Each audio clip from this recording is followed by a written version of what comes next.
আসসালামু আলাইকুম। আমি মোহাম্মদ মেজবাউল আনাম, ইলেকট্রিক্যাল ডিপার্টমেন্ট, সপ্তম পর্ব। তো আজকে আমরা সার্কিট টু সাবজেক্টের আমরা কিছু গুরুত্বপূর্ণ টপিক আলোচনা করব। আমি এখানে লিখে দিয়েছি যে টপিক নাম্বার হচ্ছে RLC series and parallel circuit. RLC series এবং প্যারালাল সার্কিট কম্বাইন করে আমাদের সার্কিট টু মূলত কি পুরো বইটা। তাই তোমরা যদি এই আরএলসি সিরিজ এবং প্যারালাল সার্কিটের যে বেসিক কনসেপ্টগুলো তোমরা আয়ত্ত করতে পারো, তাহলে আমি আশাবাদী তোমরা সুন্দরভাবে সার্কিট টুটা একদম কনসেপ্ট সহকারে শেষ করতে পারবা। তো আজকে আমরা প্রথমে আমরা আরএলসি সার্কিট সিরিজ সার্কিট নিয়ে আলোচনা করব। তো আরএলসি সিরিজ সার্কিট নিয়ে কিছু কনসেপ্ট তুলে ধরবো, তারপর আমরা আস্তে আস্তে প্যারালাল সার্কিট নিয়ে আলোচনা করব। তোমরা হয়তো সার্কিট ওয়ান শেষ করে সার্কিট টুতে আসছো। সার্কিট ওয়ানের শেষে যে 3টা চ্যাপ্টার ছিল, সার্কিট ওয়ানের শেষের 3টা চ্যাপ্টারে আমাদের আরএলসি সিরিজ সার্কিটের সামান্য পরিমাণ কনসেপ্ট দেওয়া ছিল, যাতে করে তোমরা সেগুলো আয়ত্ত করা আসার পর এই সার্কিট টুতে তোমাদের জন্য কোনো ধরনের সমস্যা না হয়, সেই জন্য সার্কিট ওয়ানেতে এই কনসেপ্টগুলো দেওয়া ছিল। তো অনেকে জানো তোমরা সার্কিট ওয়ানে আরএলসি সিরিজ সার্কিটের অনেক কিছু ধারণা তোমরা আয়ত্ত করিয়ে দিয়েছো। তাও আমি তোমাদের আরও একটু ক্লিয়ার করার জন্য সেইগুলো আমি তোমাদের দেখাচ্ছি। দেখো, আমাদের আরএলসি, তোমরা জানো আরএলসিটা কমন নাম। তোমরা সার্কিট ওয়ানেতেই তোমরা হচ্ছে জেনেছো আরএলসি, এখানে 3টা প্যারামিটার বা উপাদান বলা হয়।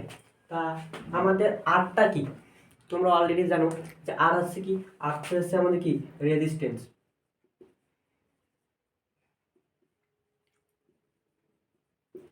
আরটা হচ্ছে আমাদের কি রেজিস্ট্যান্স, তোমরা সবাই জানো। তোমরা সার্কিট ওয়ান পার হয়ে কি তোমরা সার্কিট টুতে তখন আসছো, অবশ্যই তোমরা কম বেশি এই ধারণাগুলো তোমরা আগে থেকে জানো। তা আমাদের আরটা কি জানি আমরা, আরটা হচ্ছে আমাদের রেজিস্ট্যান্স। তো এটা কি তোমরা তাও জানো, এটা কি, এটা হচ্ছে আমাদের ইন্ডাক্টর। অর্থাৎ আমাদের এটা হচ্ছে রেজিস্টর, আর এটা হচ্ছে কি আমাদের বা রেজিস্টর বা রেজিস্ট্যান্স, আর এটা হচ্ছে ইন্ডাক্টর বা ইন্ডাকটেন্স। দুটাতে একটা একই না, কিন্তু আমাদের এই রেজিস্টর বা রেজিস্ট্যান্সটা আমাদের থাকবে কি এরকম। আর আমাদের এই ইন্ডাক্টর বা আমাদের ইন্ডাকটেন্সটা কি আমাদের কয়েল, আমরা গ্রামে বাংলায় কয়েল বলি না, সেই কয়েলের প্রতীক হচ্ছে আমাদের কি এটা, যেটাতে এল দ্বারা প্রকাশ করা হয়। তো আমাদের আরতে কি পেলাম রেজিস্ট্যান্স, আর এল দিয়ে কি আমাদের ইন্ডাক্টর বা ইন্ডাকটেন্স।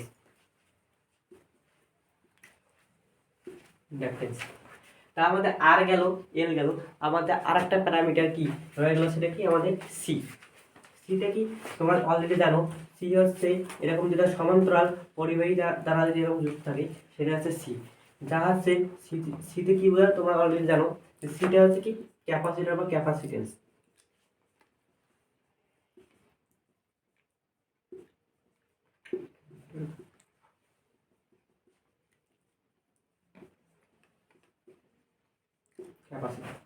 তাহলে আমাদের মূলত এই 3টা হচ্ছে আমাদের প্যারামিটার। এই 3টা প্যারামিটার নিয়ে আমাদের একটা কি সিরিজ এবং আমরা প্যারালাল সার্কিট তৈরি করব, এবং তৈরি করার পরে আমাদের সার্কিটগুলোতে কি কি কি কি অবস্থা সৃষ্টি হয় সেগুলো আমরা দেখব।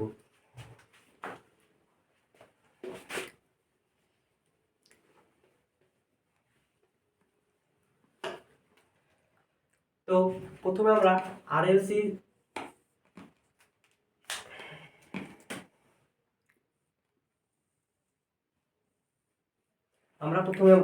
আরএলসি সিরিজ সার্কিট নিয়ে আলোচনা করব। তা তোমরা সিরিজ সার্কিট তো জানোই, সিরিজ সার্কিট কিরকম হয়। আমরা মূলত জিনিসটা কি আরএলসি, এই 3টা উপাদান, এই 3টা উপাদান আমরা কিছু তৈরি করব, সিরিজে তৈরি করব। তো তৈরি করে হলো সিরিজে, আর এটা আর আমাদের, আর সিরিজে কি, সিরিজে আমাদের কি সবগুলো এক লাইনে থাকবে। তারপর প্রথমে আর দিলাম, তারপর আমাদের কি ছিল এল, এল থেকে ইন্ডাক্টর, তো ইন্ডাক্টরের প্রতি কিরকম আমাদের, আর আমাদের সি হচ্ছে ক্যাপাসিটর। তোমরা দেখো এই 3টা প্যারামিটার আমাদের একসঙ্গে এক লাইনে কি যুক্ত আছে, এবং আমাদের কি সিরিজে সংযুক্ত আছে। যখন আমাদের এটা আমাদের এই তিনটা মিলিয়ে আমরা কি বলতে পারবো আমাদের আরএলসি সিরিজ সার্কিট। যখন আমরা এই সিরিজ সার্কিটে আমাদের, তোমরা সার্কিট অনেক পরে আসছো, তোমাদের সার্কিট অনেক প্রায় পড়াগুলো ডিসি ছিল, পরবর্তীতে তোমরা সাথে শুধু 2 থেকে 3টা চ্যাপ্টার আমাদের এসি রিলেটেড ছিল, কিন্তু আমরা ডিসিতে কখনো আমাদের ডিসিতে কীভাবে ব্যবহার হয়েছিল, আমাদের যদি একটা ডিসি সার্কিট দেখি আমরা, আমাদের ডিসি সার্কিটে শুধুমাত্র আমরা কি রেজিস্ট্যান্স বা রেজিস্টার ব্যবহার করে থাকি, কিন্তু আমাদের আরএলসি 3টা প্যারামিটার শুধুমাত্র আমরা এসি সার্কিটে কি ব্যবহার করতে পারবো। তো যেহেতু আমাদের 3টা কি আমাদের এসি সার্কিটে ব্যবহার করতে পারবো, তাহলে আমাদের অবশ্যই কি, যেহেতু আমাদের যদি আমাদের শুধু রেজিস্টার বা রেজিস্ট্যান্স থাকতো তাহলে আমরা কি ডিসি সোর্স অ্যাপ্লাই করতে পারতাম, কিন্তু এখানে আমাদের আরএলসি 3টা কি আমাদের বিদ্যমান রয়েছে, সেক্ষেত্রে আমরা কি এখানে আমরা একটা এসি সাপ্লাই অ্যাপ্লাই করবো। যেহেতু আমাদের এসি কারেন্টটা কি এইভাবে ঢেউ তরঙ্গ আকারে কি আমাদের প্রবাহিত হয়, সেক্ষেত্রে সেই তরঙ্গ আকার অনুযায়ী আমাদের সাপ্লাইটা কি এইভাবে দেওয়া। আশা করি তোমরা জিনিসটা বুঝতে পেরেছো।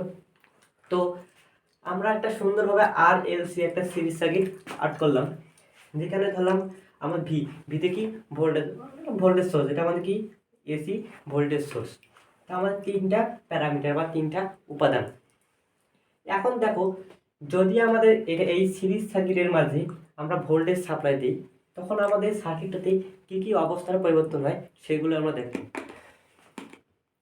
তা দেখো, আমাদের আর এল এবং সি 3টা কিন্তু আমাদের কি সিরিজে আছে, 3টা আমাদের কিসে আছে, সিরিজে আছে। যেহেতু আমাদের এই টোটাল ভোল্টটা আমাদের 3টার মাঝে বিদ্যমান রয়েছে, তাহলে আমরা এই ভোল্টেজটা কি 3টার মাঝে কি আলাদা আলাদা ড্রপ হিসেবে পাবো না? অবশ্যই পাবো। আমাদের এই যে আমাদের রেজিস্টারটা আছে, সেখানে কিছু ভোল্টেজ কি আমাদের ড্রপ হবে, সেই ড্রপকৃত ভোল্টেজটা কি ভিআর। ভিতে কি ভোল্টেজ, কার ভিতরে ড্রপ খেয়েছে, আর এর মধ্যে, যেটা আমরা পুরো রেজিস্টারটা লিখতে পারি, সেখানে শুধুমাত্র কি আর দ্বারা প্রকাশ করতেছি যে এই আমাদের এই রেজিস্টারটার মাঝে কি যে ভোল্টটা আমাদের ড্রপ হয়েছে, সেই ভোল্টটা কি আমরা ভিআর দ্বারা প্রকাশ করলাম। অথবা দেখো, তারপর আমরা যদি এল এর দিকে যাই, এল এর থেকে অর্থাৎ ইন্ডাক্টরে কিছু ভোল্টেজ কি অবশ্যই ড্রপ হয়েছে, সেই ড্রপকৃত ভোল্টেজটা কি আমাদের ভিএল। একইভাবে আমরা কিন্তু ভিতে ভোল্টেজ সবাই জানি, কিন্তু আমাদের আগের বারে দেখো এখানে আর ছিল, তাই আমরা সহজে বুঝতে পারছিলাম যে কার ভিতরে ভোল্টেজ ড্রপ হয়েছে, রেজিস্টারের ভিতরে। এবার সেম ভাবে আমাদের এবার কার ভিতরে ভোল্টেজ ড্রপ হয়েছে, আমাদের এল থেকে ইন্ডাক্টর বা ইন্ডাকটেন্সের ভিতর। তাহলে দেখো সেম ভাবে আমাদের সিটা কি, সিতে ক্যাপাসিটর বা ক্যাপাসিটেন্স, তো অবশ্যই আমরা সুন্দরভাবে তোমরা সহজে বলতে পারবা। তো এটা কি হবে, ভি সি। আশা করছি তোমরা এই জিনিসটা বুঝতে পারছো। তাহলে একটা মোট টোটাল ভোল্টেজ হচ্ছে ভিটি, টোটাল ভোল্টেজ হচ্ছে আমাদের ভিটি। তো সেই ভিটিটা আমাদের কি 3 জায়গায় কি আলাদাভাবে কি ড্রপ হয়েছে, এটা হচ্ছে ভিআর, ভিএল, ভিসি। এখন আমাদের এই সার্কিটটাতে আমাদের ভোল্টেজ অবশ্যই কারেন্ট কি প্রবাহিত করতে পারি, পারবো অবশ্যই। এখন আমাদের এইটা আমরা কি অ্যাড করলাম, অর্থাৎ আরএলসি সিরিজ সার্কিটে কীভাবে আমাদের ভোল্টেজ ড্রপ হয়, তারপর কিভাবে আমাদের সিরিজ সার্কিট গঠন হয় সেটা আমরা দেখলাম। এখন আমরা ভেক্টর ডায়াগ্রাম অঙ্কন করে আমরা এগুলোর বৈশিষ্ট্য দেখব।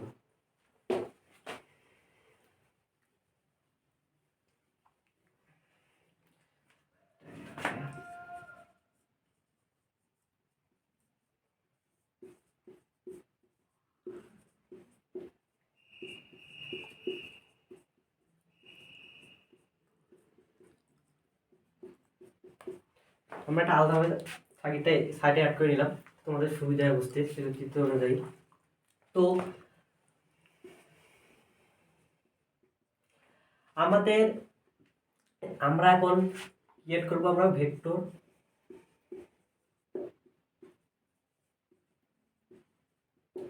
আমরা এখন আরএলসি সিরিজ সার্কিটের ভেক্টর ডায়াগ্রাম আমরা অঙ্কন করব। তা আমাদের ভেক্টর ডায়াগ্রাম অঙ্কন করার ক্ষেত্রে আমরা আগে চিত্রটা লক্ষ্য করব। আমাদের চিত্রটাতে কি আছে, তোমরা সার্কিট মানে অবশ্যই তোমরা একটা কমন শব্দ পড়ছো, নাম হচ্ছে ইম্পিডেন্স। অবশ্যই জানো তোমরা ইম্পিডেন্স। আমি ভেক্টর ডায়াগ্রাম অঙ্কন করার আগে কিছু বলতে তোমাদের যাতে ভেক্টর ডায়াগ্রাম অঙ্কন সহজ হয়। তা তোমরা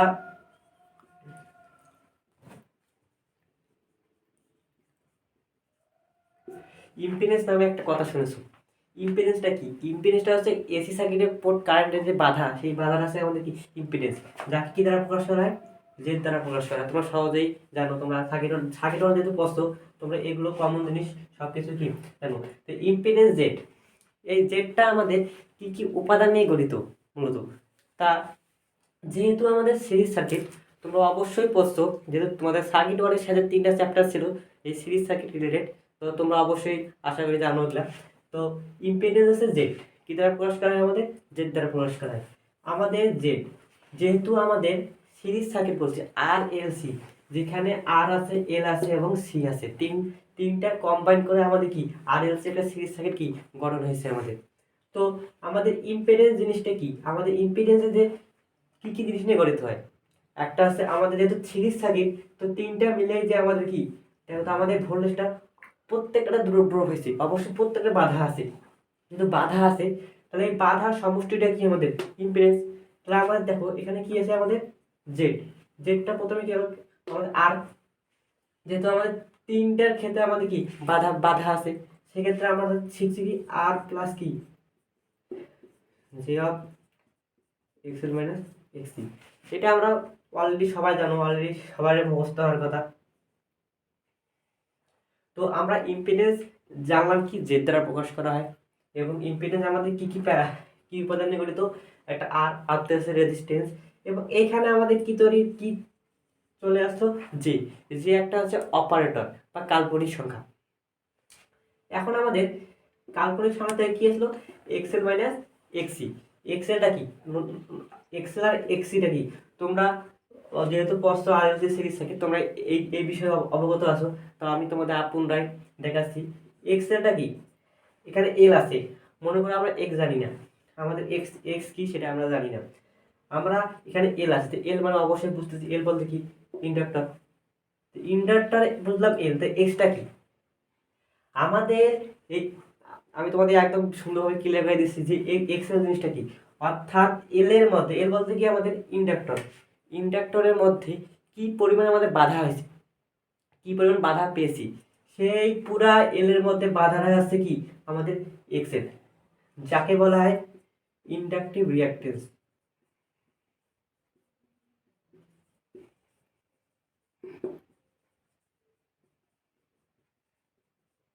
ইন্ডাকটিভ রিঅ্যাক্টেন্স, ইন্ডাকটিভ মানে ইন্ডাক্টর, তো ইন্ডাক্টর মানে এল, তো এল মানে ইন্ডাক্টর, আর ইন্ডাক্টর থেকে কি আসলো ইন্ডাকটিভ, আর আর রিঅ্যাক্টেন্স মানে কি, রিঅ্যাক্ট মানে বাধা, তা কার মধ্যে বাধা, এল এর মধ্যে বাধা, তা আমাদের এক্সেলতে বলতে কি বলতে পারি ইন্ডাকটিভ রিঅ্যাক্টেন্স।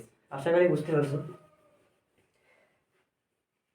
এবার আমাদের কি আছে জে, এখন আমাদের কি আছে এক্স সি। এখন সেম ভাবে তোমরা একইভাবে এখানে সি আছে, তাহলে অবশ্যই আগের বার যদি এল থাকতো, এল এর বাধাটাকে আমরা এক্সেল বলতাম। এখন যেহেতু আমাদের সি আছে এখানে, সির মধ্যে বাধাটা এসেছে কি আমাদের এক্সি, সি বলতে এখানে কি ক্যাপাসিটর, তো ক্যাপাসিটরের মধ্যে যে বাধা, সেই বাধাটা আছে কি এক্সি।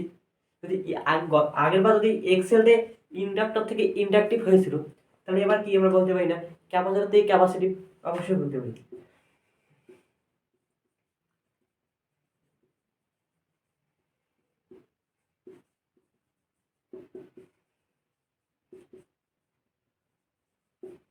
রিঅ্যাক্টেন্স, তাহলে এক্সিডি কি আমাদের ক্যাপাসিটিভ রিঅ্যাক্টেন্স। আশা করি তোমরা সব কিছু জানো, এগুলো সার্কিট ওয়ানে পড়ছো তোমরা, এগুলো একটু কমন বিষয়, সবাই তোমরা জানো, তা আমি তোমাদের আরেকবার মনে করে দিলাম এগুলো। তো এখন আমাদের আমরা শিখছিলাম ইম্পিডেন্স থেকে ত্রিভুজ চিত্র অঙ্কন। আমরা ভেক্টর ডায়াগ্রাম, এই ইম্পিডেন্সটা ক্লিয়ার করার পর আমরা ভেক্টর ডায়াগ্রাম অঙ্কন করবো, যাতে তোমরা সহজে কি জিনিসটা বুঝতে পারো। তা আমাদের ইম্পিডেন্স জেড ছিল কি আর এক্সএল এবং এক্সি। এখন আমরা এই জায়গা থেকে আমরা ত্রিভুজ চিত্র বা ভেক্টর ডায়াগ্রাম অঙ্কন করব। তা দেখো, আমরা জানি তোমরা ম্যাথ অনেক জটিল সংখ্যা নামে একটা অধ্যায় পাইছিলাম, সেখানে কাল্পনিক সংখ্যা তো অবশ্যই প্রস্তুত। কাল্পনিক বলতে কি সবসময় কি আমাদের ভার্টিক্যাল অবস্থা থাকে, অবশ্যই কি থাকে ভার্টিক্যাল অবস্থা থাকে। তাহলে আমাদের যদি এক্সএল এক্সিটা সবসময় কি আমাদের ভার্টিক্যাল উলম্ব অবস্থা থাকবে, আর আটটাতে তোমাদের বাস্তব সংখ্যা আমরা শিখিনি যে এ প্লাস আইবি, এইটা কি আমাদের বাস্তব সংখ্যা, আর বিটা কি, যেহেতু আমাদের আইটা আছে কাল্পনিক সংখ্যা, কাল্পনিক সংখ্যা কি আছে আমাদের বি রয়েছে, তো অবশ্যই এই পুরোটা কি আমরা কাল্পনিক বলতে পারবো না? অবশ্যই বলতে পারবো। সেম একই জিনিস, জাস্ট শুধু কি এখানে আই এখানে কি যে একই, দুইটা আমাদের কাল্পনিক সংখ্যা। তাহলে আমরা যদি জিততে পারি, আমরা দুটো অক্ষর নিলাম, এক্স ওয়াই, আমরা একটা কি অক্ষর নিলাম, একটা X X dash Y Y dash. আমরা এখন এই এই জিনিসটাকে আমরা লক্ষ্য করবো, এই জিনিসটাকে ফোকাস করবো। তা আমাদের আরটা কি প্লাস, আর আর এর সামনে কি আছে আমাদের? অবশ্যই প্লাস আছে, কিছু নেই মানে অবশ্যই প্লাস আছে। তো যেহেতু আমাদের আরটা বাস্তব, বাস্তব সবসময় কি এই এক্স অক্ষ বরাবর হবে, আর কাল্পনিক সবসময় কি আমাদের ওয়াই অক্ষ বা উলম্ব উলম্ব অবস্থা থাকবে। তাহলে যেহেতু আমাদের আর একটা বাস্তব প্লাস বাস্তব, তো অবশ্যই হাতে ডান পাশে হবে। তাহলে ধরলাম আমাদের আর, এতটুকু ধরলাম যে আমাদের এটা হচ্ছে আর এর মান, কিসের মান? আর এর মান। তো অলরেডি আমরা আর পেয়ে গেলাম। এখন আমাদের যে যে মানে অবশ্যই কি কাল্পনিক সংখ্যা, অবশ্যই কি হয় উপরে হয় কি নিচে হবে। কিন্তু এখানে আমাদের যে সঙ্গে একটা এক্সেল রয়েছে আর একটা কি রয়েছে এক্সি রয়েছে, কারণ এক্সেল এর সামনে অবশ্যই কি প্লাস আছে, আবার এক্স এর সামনে কি আছে মাইনাস রয়েছে। এখন আমাদের দেখো, যেহেতু আমাদের এক্সেলটা প্লাস, প্লাস হলে অবশ্যই কি, যেহেতু আমাদের যেটা পুরোটাই কাল্পনিক সংখ্যা, এইটা আমাদের পুরোটাই কাল্পনিক সংখ্যা, এবং যেহেতু আমাদের এক্স এর সামনে প্লাস রয়েছে, তাহলে অবশ্যই আমাদের কি এই কাল্পনিক বরাবর হবে উপরে দিকে, যদি প্লাস, যদি মাইনাস হতো কি আমাদের নিচের দিকে হতো। যেহেতু আমাদের এক্সেলটা কি আমাদের উপরে আছে, তাহলে আমরা এক্সেল দিলাম। তা আমাদের এবার দেখো, এবার এক্স এর দিকে আসো। এক্স আগের বার আমরা কিছু এক্স এর সামনে প্লাস হতো, আমরা উপর দিলাম, মানে এবার দেখো এক্স এর সামনে কি আছে মাইনাস আছে। তো অবশ্যই তোমরা জানো যে মাইনাস হলে কি হবে, অবশ্যই কি হবে নিচে হবে, ঠিক আছে এক্স সি। তাহলে আমরা এক্সেল পেলাম এক্সি পেলাম। এখন আমরা ইম্পিডেন্স কখন পাবো? পুরা সমষ্টি করলে আমরা কি পাবো? ইম্পিডেন্স পাবো। তা আমরা কি করলাম, এটা যোগ করে দিলাম, এটা যোগ করে দিলাম, তাই এটা পাবো জেড, এটা পাবো জেড। এখন অথবা তোমরা এইটাই দেখো তো, আমাদের এইটা ইম্পিডেন্স বের করে দেখো তো, মনে করো আমাদের উপরে নিচের এই জিনিসটা নাই, উপরে শুধুমাত্র কি এই ত্রিভুজটা আছে, তো এই ত্রিভুজের ইম্পিডেন্স কি পেলাম আর প্লাস জিরো এক্সেল। আর আমি মনে করি উপরেরটা নাই, আমাদের কি আছে নিচে আছে, তাহলে কি পেলাম এক্সেল। তাহলে এখন দেখো এখানে এক্সেল এখানে এক্সি, যখন আমাদের এলটা কি ইন্ডাকটিভ রিঅ্যাকট্যান্স বলবে, ইন্ডাক্টর থাকবে, তখন আমাদের শুধুমাত্র ইন্ডাক্টর। এখন এই জিনিসটা যে আসলো, আমরা দেখলাম যে জিনিস সব জিনিস একসঙ্গে আছে, কিন্তু এখানে কি আলাদা হলো। এখন দেখো এর মধ্যে কি ইম্পিডেন্সের মধ্যে ইন্ডাক্টর আছে, ক্যাপাসিটরও আছে। এখন শুধু মাত্র যদি বলতো আমাদের এরকম আর যদি আর এর সার্কিট বলতো, যদি আমাদের আর এবং এল এর মধ্যে সম্পর্ক দেখাইতে বলতো, তখন আমাদের ত্রিভুজটা কি আমরা ইম্পিডেন্স পেতাম কি আর প্লাস জে অফ এক্স। কারণ আমাদের এখানে এল আছে, এল বলতে কি আমাদের এক্স।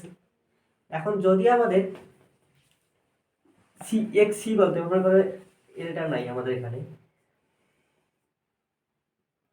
আমাদের এখানে সি।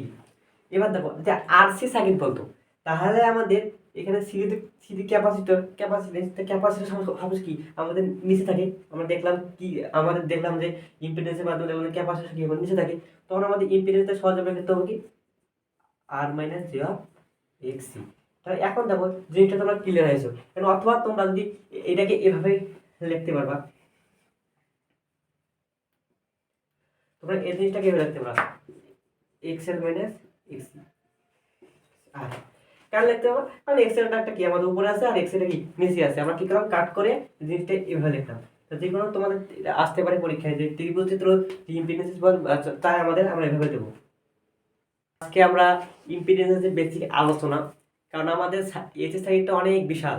হ্যাঁ, তোমাদের যদি একদম একদিনে সব কিছু কনসেপ্টগুলো ক্লিয়ার করতে চাও, কখনো তোমরা আয়ত্ত করতে পারবে না। তাই তোমরা আস্তে আস্তে তোমাদের ইম্পিডেন্সটা মেইন। আর তোমরা দেখবা সার্কিট টু বই খুলে প্রত্যেকটা পড়ার মাঝে আমাদের ইম্পিডেন্স বিদ্যমান, বুঝছো?